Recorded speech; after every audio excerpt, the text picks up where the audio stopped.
¿Qué tal? ¿Cómo están?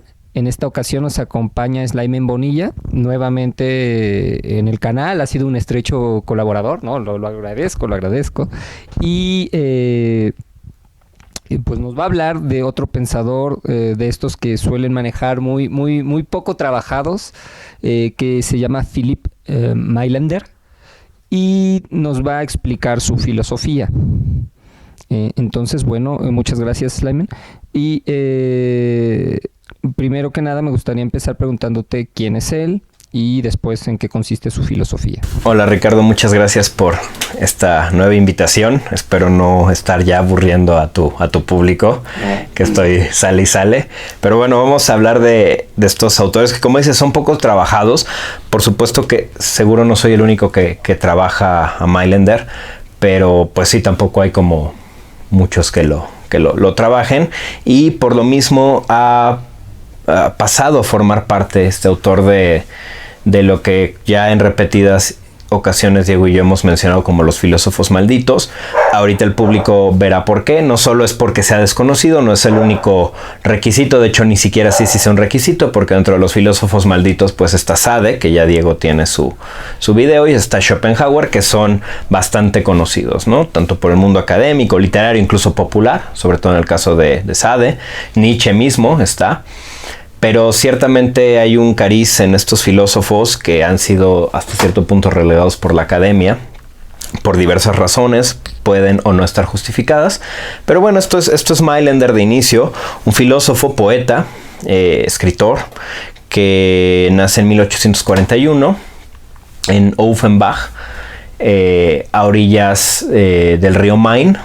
Está este lugar, y por lo mismo, su nombre de nacimiento es Philipp Batz, pero por haber nacido en esta región, se va a poner Mailander, que es como de la región del Main, ¿no? Del río.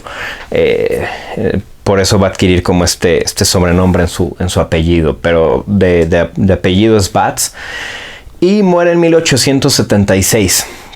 A los 35 años se suicida, se ahorca, un día después de haber recibido las copias de la primera edición de su gran obra, que se llama Filosofía de la Redención, una obra bastante extensa. Se decide suicidar. Incluso por ahí hay algunas anécdotas, ¿no? De que sí apiló los propios tomos de su obra, los puso como una especie de escaleras, subió sobre ellos y entonces decidió colgarse, lo cual lo platico más allá del morbo, para que pues nuestros oyentes pudiesen formarse un cierto cuadro, un perfil psicológico de la persona a la que vamos a tratar de estudiar un poquito hoy. Hay mucha teoría psicológica en torno a las formas de suicidio que revelan de la personalidad del suicida. Entonces, bueno, pues Mailander de inicio se ahorca. Mailander es desde pequeño, bueno, desde joven, no pequeño, joven, se va a considerar producto de una violación conyugal, y esto porque tanto su madre como su abuela tuvieron, de acuerdo obviamente a las costumbres de aquellos tiempos, que casarse con personas a las que no querían, pero por pactos, ¿no?, que había entre las familias, estos matrimonios arreglados. Entonces Mailander se va a ver de esta manera como producto de una violación conyugal, y él va a decir que hereda el carácter de su madre, de su abuela, que parece ser que era un carácter ya bastante taciturno, melancólico. Y con este dato que voy a dar se va a revelar todavía más esto. De 6 hermanos, 3 se suicidan. Entonces estamos frente quizá algo hasta genético, ¿no? De que ya viene esta melancolía o esta depresión genética. Y bueno, todo esto va a ser mella pues en la personalidad, en la vida diaria y en la filosofía de Mailander, quien va a ser considerado como el primer gran discípulo, no en el sentido de haber tomado clases con él. Es imposible que hubiese tomado clases con él. Insisto, Mailander nace en el 41, ya Schopenhauer hacía rato que había dejado las aulas por su decepción, su guerra en este sentido contra Hegel. Pero Mailänder, aunque Schopenhauer tuvo discípulos como que en estos últimos 10, 15 años de vida se acercaron a él cuando se vuelve famoso un poquito antes, Mailänder va a ser el primero como en realmente llevar a otro nivel la filosofía pesimista de Schopenhauer. Y teniendo muchas coincidencias también con él. En alguna ocasión se sabe que Mailänder llegó a mencionar que él quería ser el Pablo de Schopenhauer, ¿no? Como en esta relación con Cristo, o sea, la analogía. El padre de Mailänder era dueño de una fábrica de cueros. Y al igual que Schopenhauer, parece ser destinado a una vida de seguir el negocio familiar, destinada al comercio, como le había pasado a Schopenhauer, ya lo comentamos en su respectivo video. Pero también por ciertas circunstancias, que en este caso no son tan interesantes, en algún momento se ve librado de este destino. Entre 1858 y 1863, Mailänder se va a Italia, lo cual también me parece algo muy coincidente, una de estas cosas extrañas que le pasa a algunos de estos filósofos malditos. En el caso de lo que estoy yo aportando, Schopenhauer estuvo en algún momento en Italia buscando a Lord Byron, si mal no recuerdo. Mailänder estuvo en Italia de 1858 a 1863, y hay un autor que me parece que ya había mencionado en el video de Schopenhauer, y como te comenté fuera de cámaras, ojalá pudiésemos en un par de meses realizar el video sobre él. Había dicho mal el apellido, y esto porque este autor tiene tanto la ascendencia germana como italiana. Entonces, bien a bien, quién sabe cómo le hayan dicho los italianos. El apellido es Michel Stetter, así pronunciado en alemán. Quién sabe cómo le habrán dicho los italianos. Pasa como el caso de Cioran, ¿no? Que en rumano se pronuncia Cioran, pero como casi toda su vida está en Francia, muchos le dicen Cioran, como en esta mezcla.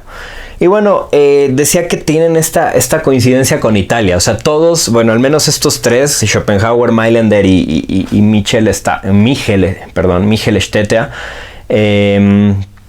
pasan por Italia. En esta época es cuando Mailänder va a dar un giro en su vida, va a descubrir y se va a apasionar por Leopardi, los poemas de Leopardi, y también es cuando va a tener esta revelación con Schopenhauer.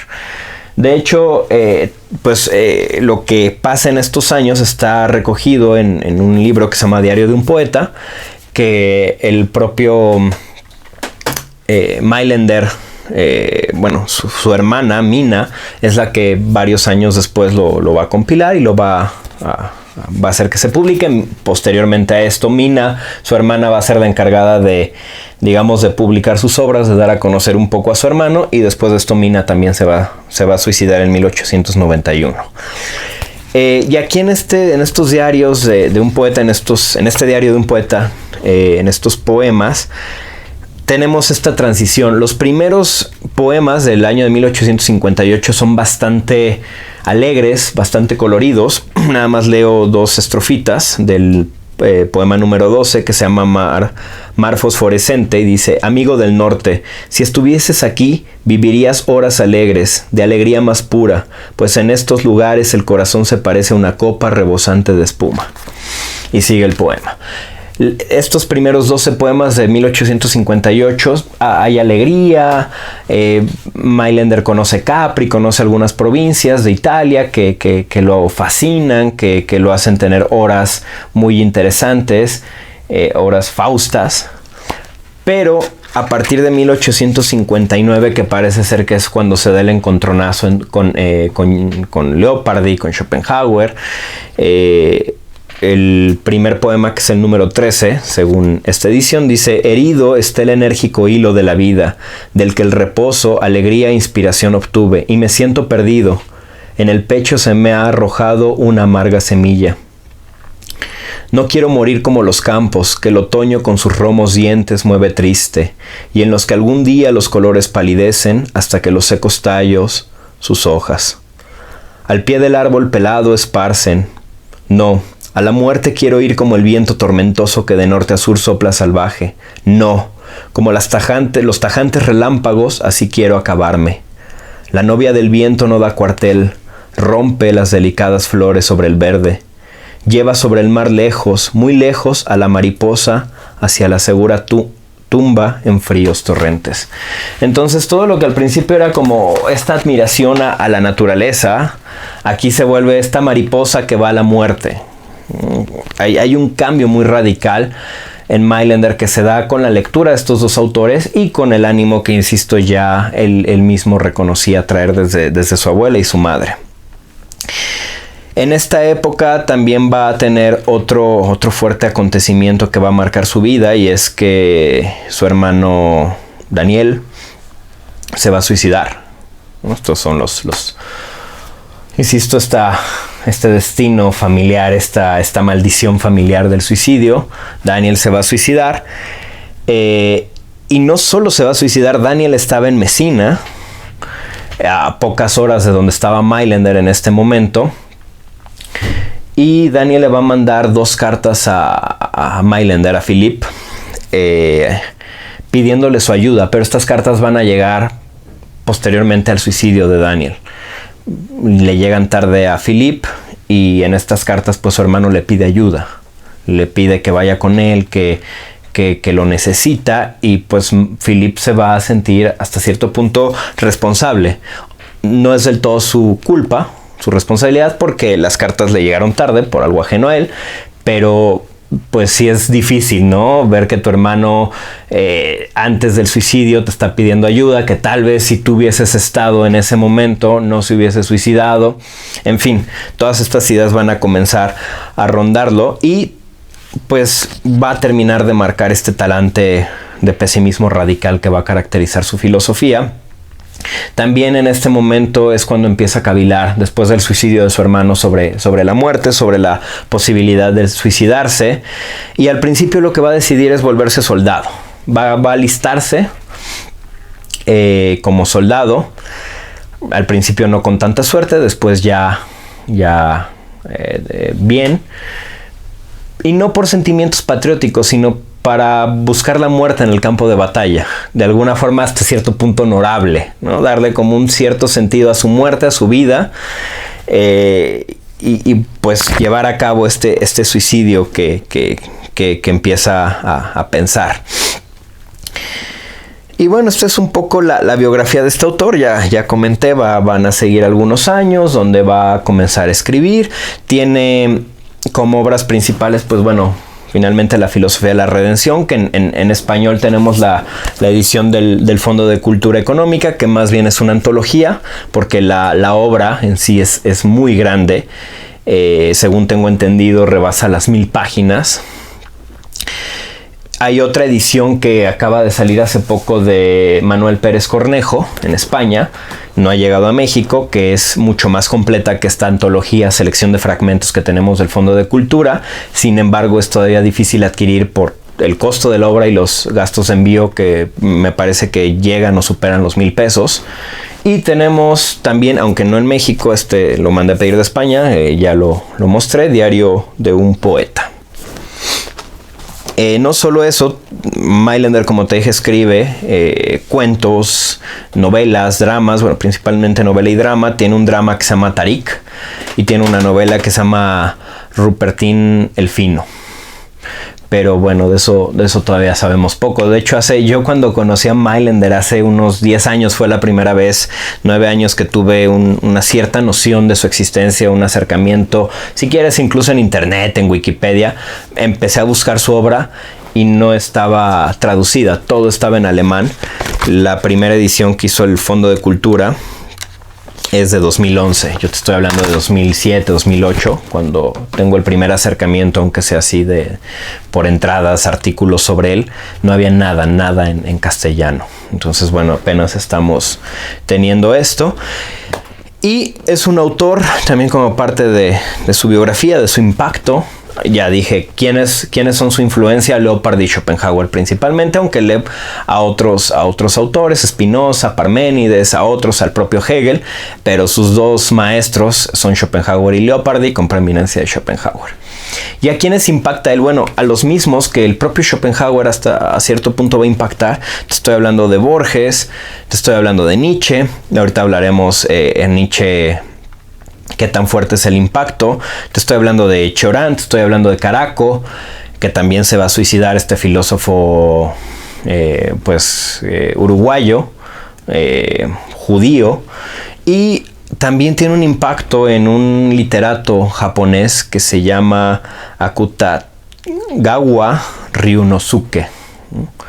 Entonces, que también se va a suicidar. Entonces, bueno, aquí estamos en el Club de los Suicidas. Y este es un poco el perfil histórico, psicológico del autor que hoy vamos a tratar de presentar de forma breve. ¿Cuáles serían sus principales tesis? Pues fíjate que más allá de salir de Schopenhauer, en muchas cosas suscribe a Schopenhauer, por eso tal vez sí tiene tesis originales, que ahorita son las que voy a mencionar, pero quiero mencionar simplemente que hay muchas cosas donde podemos hacer una línea muy directa Schopenhauer-Mailander, en partes epistemológicas, hasta cierto punto en una metafísica, aunque Mailander sí le va a dar un pequeño giro, pero para que el lector tenga el antecedente, o sea, casi Mailander suscribe, no al 100%, pero sí en un gran porcentaje, un 70%, suscribe a Schopenhauer, ¿no? A su maestro. Sus principales tesis: primero, el suicidio de Dios, y esa, decía de Nietzsche, esa va a ser una de las tesis que más va a impactar a Nietzsche. Si bien ya desde Hegel se venía hablando de este Dios ha muerto que aparece en la fenomenología del espíritu, y que hay un hegeliano habría de explicarnos bien, ahí yo he leído varias interpretaciones, pero bueno, en el caso que nos atañe, Mailander entiende, lo pongo así, casi así empieza la filosofía de la redención. Dice, a mí me enseñaron, lo voy a poner de esta manera, a mí me enseñaron en el catecismo, en la primaria, en la secundaria, que Dios es la unidad más simple que existe, ¿no? Desde una metafísica muy tradicional, occidental, Dios es la unidad más simple. Ok, dice, está bien, vamos a dar por bueno eso. Él asume que su filosofía es inmanente. Todo el tiempo está tratando de defender una filosofía inmanente que solo parta de lo que se puede ver, observar, comprobar en este mundo. Más allá como cuestión de cuestiones fantasmagóricas o que estén fuera de nuestro alcance, ¿no? De que podamos realmente trazar una analogía. Pero él va a decir que va a utilizar como una especie de principio regulativo, un como si. Es decir, todo esto que voy a mencionar del suicidio de Dios es como un como si, una analogía que está haciendo de principios religiosos con metafísicos para trazar el inicio. Entonces dice, a mí me enseñaron que Dios es la unidad más simple, una unidad simplísima. Pero yo lo que veo en este mundo, en este universo, es pluralidad, diversidad. Es todo lo que estamos viendo. 1, 2, 3, ¿no? Y muchas cosas. Dice, ¿dónde está la unidad simple? Entonces comienza a elucubrar y dice, bueno, la única explicación que yo puedo dar y que me parece muy ligada a la filosofía cristiana pura y al cristianismo puro y al budismo puro, que también por herencia de Schopenhauer él va a tener, es que Dios, aunque el budismo no habla de Dios, él siempre va a estar como asumiendo que el budismo y el cristianismo principalmente suscriben en algún punto o justifican las tesis que él está diciendo. Dios se debió haber suicidado. Es la única explicación. O sea, Dios ya no es. Porque si fuera, seguiría siendo esta unidad simple. Y sus intérpretes han visto una coincidencia de estas tesis, si la quieres llevar a un nivel físico, cosmológico, con el Big Bang. Hubo una explosión, unos gases primigenios que estaban ahí, de pronto hay una explosión y se genera el universo. Entonces Dios estaba harto de su superser, se hartó de su superser y decidió no ser. Pero, aunque Dios es omnipotente, según las enseñanzas cristianas, no es omnipotente sobre sí mismo, y ahí se mete con algunos vericuetos teológicos Mailander muy interesantes en los primeros capítulos de su obra, para tratar de, en esta omnipotencia y libertad de Dios, Dios tiene la libertad absoluta, entonces uno creería que puede hacer lo que quiera, pero por otro lado su único límite es Él, que finalmente es todo lo que hay en ese momento. Pero al final, para no hacer el cuento largo, Dios decide suicidarse y hacer un tránsito como una jugada intermedia, como en el ajedrez. No puede llegar a la nada total, definitiva, porque él mismo se autolimita. Entonces lo que hace es crear este universo que es un tránsito, ¿no? Hacia esa nada. Y este universo, por tanto, es el cadáver de Dios. Cada uno de nosotros, cada una de las cosas que conforman esta pluralidad, es el cadáver de Dios. Y ya en nosotros existe, desde ese momento metafísico, una voluntad de morir, una ley del sufrimiento, que es así como son las tesis principales de Mailander. Y un principio de entropía, una metafísica de la entropía, en donde el plan divino es ir hacia la nada, porque ya Dios estaba harto del super ser, del ser, y es irse hacia la nada. Entonces nosotros estamos cumpliendo, el universo está cumpliendo ese plan divino. ¿Cómo? Pues en la lucha que tenemos contra los otros seres y en el agotamiento de las fuerzas. Al final nos vamos a morir, y parece ser que el universo, la tierra, la naturaleza, todo tiende a morir, este principio de entropía, ¿no? El agotamiento de sus fuerzas, y todo tiende hacia allá desde el principio de los tiempos. Entonces, el que vayamos envejeciendo solo es un reflejo de eso. La catástrofe ambiental que hay en estos momentos es un reflejo de esto. Las guerras y la violencia son un reflejo de eso. Todo es un reflejo de ese primer dictado divino, que es llevarnos del ser o del superser hacia la nada. Y ahí se da toda la filosofía mailanderiana. La redención, por tanto, por eso se llama filosofía de la redención, después de tener esta metafísica, vienen algunos apartados incluso de filosofía política, donde, por ejemplo, yo estoy seguro, aunque no lo menciona de manera directa, estoy seguro que Mailander está discutiendo con el marxismo de su tiempo, y habla de un estado ideal, ¿no? Y dice, bueno, ¿y qué pasaría si realmente en algún momento tuviésemos ese estado donde no hubiese enfermedades, donde no hubiese pobreza, donde no hubiese... donde tuviésemos todo esto, estas utopías nuevas que se están dando a finales del siglo...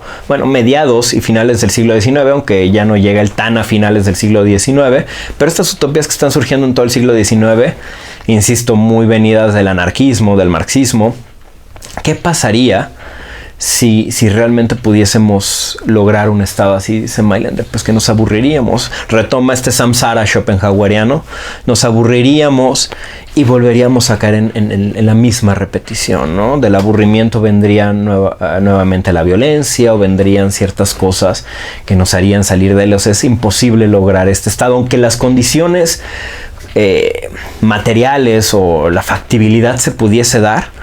Ni siquiera es deseable que se diese, porque sería lo mismo, la misma gata pero revolcada. Entonces, más allá de estos pequeños apartados donde empieza a aplicar su metafísica y hasta cierto punto una nociología a la filosofía política, a diversos ámbitos,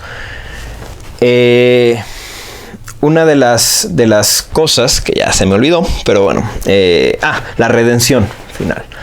¿No? La ética, todo esto desemboca en una moral y en una ética en donde lo que se recomienda, lo que Mailander recomienda, es el suicidio, o en el peor de los casos, la abstinencia sexual,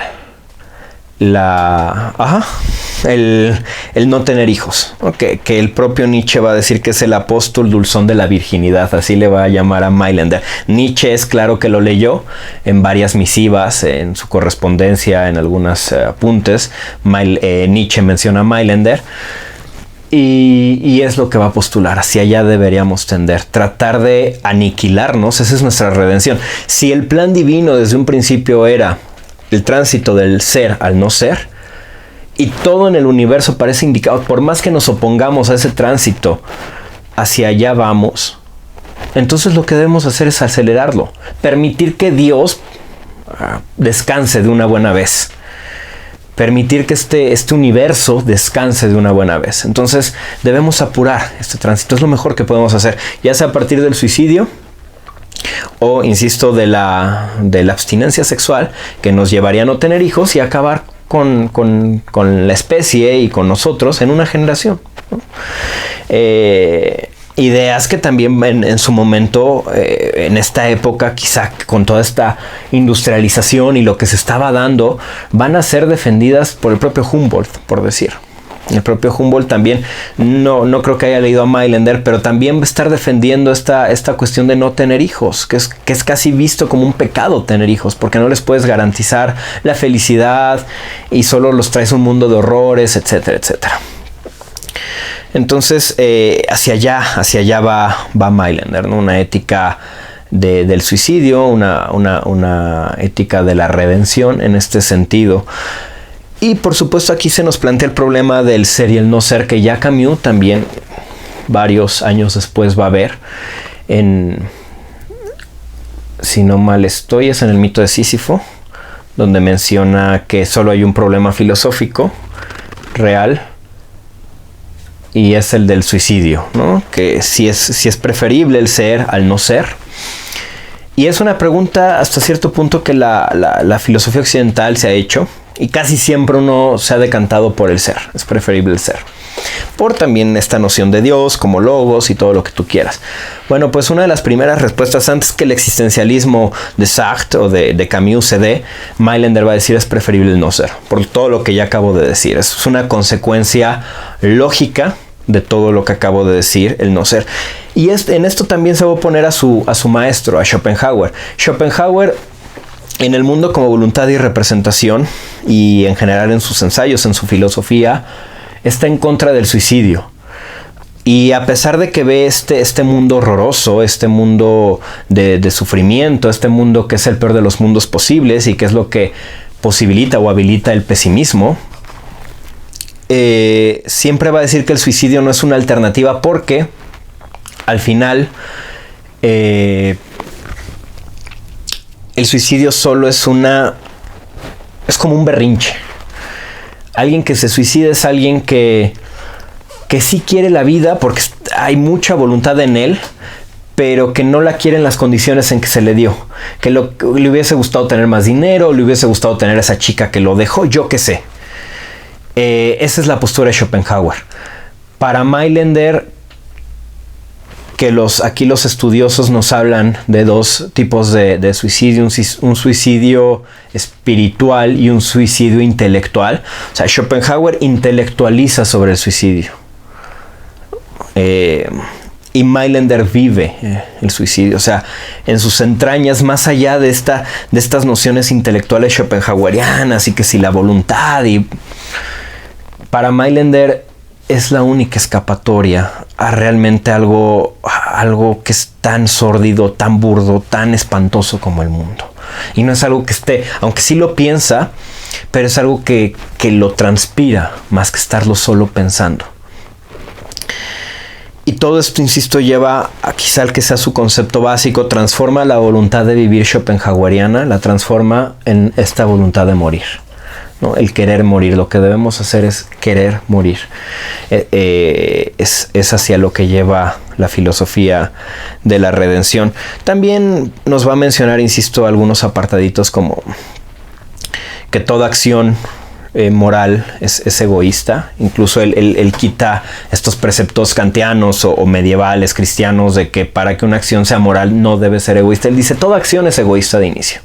Entonces aquí el punto no está en separar egoísmo de moralidad o de un acto bueno, sino en entender cómo pueden relacionarse. Y aquí también tiene ciertos ecos con Mandeville, que es otro de estos que hemos planteado como filósofos malditos, que en la fábula de las abejas, ¿no? nos propone cómo los vicios privados terminan generando bienestar público, y cómo el egoísmo, el señor que le da un peso a la viejita, le ayuda a cruzar la calle, dice Mandeville, bueno, a final de cuentas o quiere que lo vean y como recibir ese aplauso, decir, ay, mire, me siento bien porque todos vieron que realicé mi acción buena, muy por debajo. O dice Mandeville, aun cuando no quisiera tener este reconocimiento público, no puede actuar de otra forma. Si no ayuda a la viejita, se sentiría mal consigo mismo. Entonces finalmente le está ayudando para sentirse bien consigo mismo, aunque no obtenga el aplauso de los demás, pero es para sentirse bien consigo mismo, y eso ya implica un cierto ego. Y pues el propio Mailander va a retomar muchas de estas cuestiones en torno a la moral. Creo que en términos generales, pues ese es nuestro autor, ¿no? Esas son sus tesis principales, y simplemente los accidentes es cómo se van aplicando estos principios. Este principio de la negación, la negación schopenhaueriana, de la negación de la voluntad, que en Schopenhauer termina en el ascetismo, Mailander la lleva a la destrucción. No termina en el ascetismo, sino en el suicidio. Esa sería la última vía de liberación. Así como en Schopenhauer es el ascetismo, aunque pasa por la ética y pasa por la estética, Mailander suscribe muchas de esas cosas. También como poeta, él, por ejemplo, a Schopenhauer había dicho que la música era el arte supremo. Mailander va a decir que la poesía es el arte supremo. No es que esté negando a la música, las pone prácticamente al nivel, pero si bien Schopenhauer había puesto un poquito abajo en general a la literatura de la música, Mailander la va a poner a la par. Y también va a tener hasta cierto punto esta vía estética, que tal como en Schopenhauer solo es momentánea. No, es decir, mientras contemplas la obra te liberas, pero después se apacigua la voluntad, pero después de esto regresa. Insisto, también esta ética, todos estos principios que ya mencionamos, pero mientras que en Schopenhauer la liberación última está en el ascetismo, en Mailander la liberación última está en el suicidio. Entonces, en líneas generales, ese es nuestro autor. Pues muchísimas gracias. Gracias a ti.